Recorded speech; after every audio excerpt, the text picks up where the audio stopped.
Hello guys, నేను మీ బంగారు తల్లి. శివరాత్రి రోజు మార్నింగ్ ఆఫీస్కి వెళ్ళిపోయి నైట్ శివరాత్రి జరుపుకుంటే ఎలా ఉంటుందో అదే ఈ వీడియో అన్నమాట.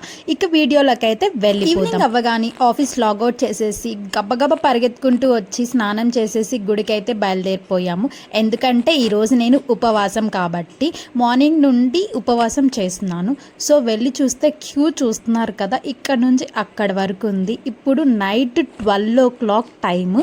12 అభిషేకం చేస్తే చాలా మంచిది అని చాలామంది పూజారులు చెప్పారంట. అందుకే అందరు లైన్లో నిలబడుకొని చూశారు కదా, ఆ అంకుల్ చేస్తున్నట్టు అభిషేకాలు అయితే చేశారు. అర్ధరాత్రి 12 గంటలకి శివరాత్రి రోజైతే అభిషేకాలు ఇలా జరిగాయి. చూడండి, 12 కూడా చాలా మెంబర్స్ అయితే ఉన్నారు. పల్లెటూరుల్లో మనం గుళ్ళో జాగారం చేస్తాం, కానీ వీళ్ళు పార్కులో ఒక సెటప్ లాగా అరేంజ్ చేసుకున్నారు జాగారం కోసం. చాలామంది ఇక్కడికి వచ్చి జాగారం చేస్తున్నారు అండ్ గేమ్స్ కూడా ఆడుకుంటున్నారు.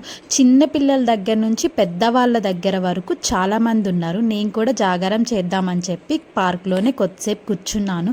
సరే, ఇంకా అలా వెళ్ళి తిరుగుదాము, అన్ని గుడులు చూద్దామని వెళ్తే ఎక్కడ పట్టినా జనాలేనండి, అస్సలు ఖాళీ లేదు.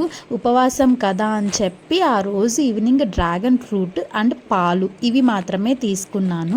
మా రూమ్ మెంబర్స్ అయితే వాళ్ళు పులిహార చేసుకున్నారు. నాకు చాలా ఇష్టము, కానీ తినలేకపోయాను. అంతా ఉపవాసం సక్సెస్ఫుల్గా కంప్లీట్. ఇది శివరాత్రి నెక్స్ట్ డే గుడికి వెళ్ళాను. ఒక పొద్దు చెల్లిచ్చేసి ఇంకా తినేద్దామని. మీకు ఒక ఇంపార్టెంట్ విషయం చెప్పాలి. లాస్ట్ శివరాత్రికి నేనైతే ఉపవాసం స్టార్ట్ చేసి 11 తినేసాను.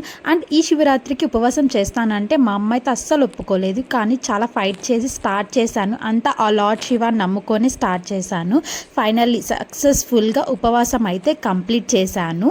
నాలాగా చాలామందే ఉండుంటారు కదా, వాళ్ళు ఎవరైనా ఉంటే కమెంట్ చేసేయండి. ఫైనల్లీ మైసూర్ బజ్జీతో నా ఉపవాసం అయితే ఎండ్ చేసేసాను. Like, share and subscribe.